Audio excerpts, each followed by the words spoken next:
नमस्कार, सर्वांचे मनपूर्वक स्वागत. तर बघा, नेहमीप्रमाणेच मी घेऊन आले आहे सुंदर आणि सोप्या रांगोळ्या. तर ही रांगोळी खूप सोपी आहे. बघा, लक्ष्मीच्या पावलांची एक बॉर्डर रांगोळी मी काढलेली आहे. सोप्या पद्धतीने पाऊल कसे काढायचे ते मी तुम्हाला दाखवलेलं आहे. बघा, त्रिकोण काढून घ्यायचा आहे आणि खालच्या बाजूला गोल काढून घ्यायचा आहे. अगदी सोपी पद्धत आहे ही लक्ष्मीची पावलं काढण्याची.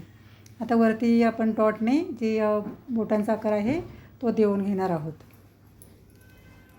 अगदी झटपट होतात ही पावलं काढून आणि रोजचे काढण्यासाठी खूप सोपी आहे बघा ही रांगोळी.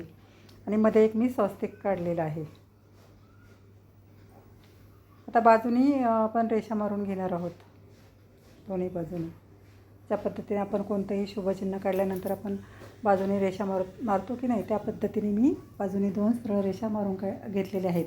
आता साईडने मी पानंसुद्धा काढणार आहे. तर कसं एक बॉर्डर रांगोळीचा लूक येईल बघा ह्या रांगोळीला.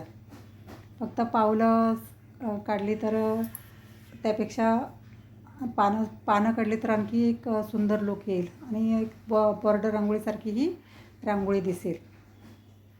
बघा, मी या पानांना पण बाटलीच्या झाकणाने आकार देऊन काडीने पुन्हा एक आकार दिलेला आहे. बघा, पानं काढण्याची पद्धत पण नेहमीप्रमाणे सोपी आहे.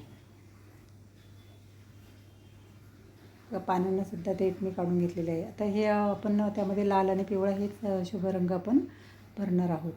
बघा, मी या पावलांमध्ये रंग भरून घेतलेला आहे. लाल आणि पिवळा हे दोन्हीही रंग मी त्यामध्ये भरून घेतले. आता ते पानांच्या इथे सुद्धा मी डॉट दिलेले आहेत बघा, पिवळ्या आणि लाल रंगाने. आता खालीसुद्धा आपण एक मोराचा आकार काढून घेणार आहोत आणि एक फूल काढणार आहोत. त्यामुळे आणखी सुंदर लूक येईल बघा रांगोळीला.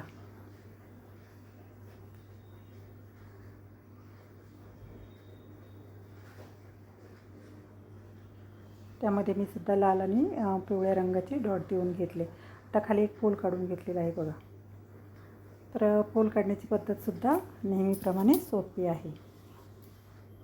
बोटाच्या साहाय्याने थोडासा आकार देऊन घेतला आणि फूल काढून घेतलं. अगदी सोपी पद्धत आहे बघा ही.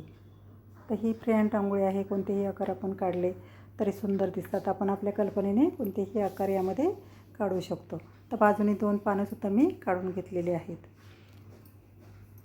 बघा, फायनल लूकसुद्धा खूप सुंदर आहे रांगोळीचा आणि अगदी झटपट होणारी आहे.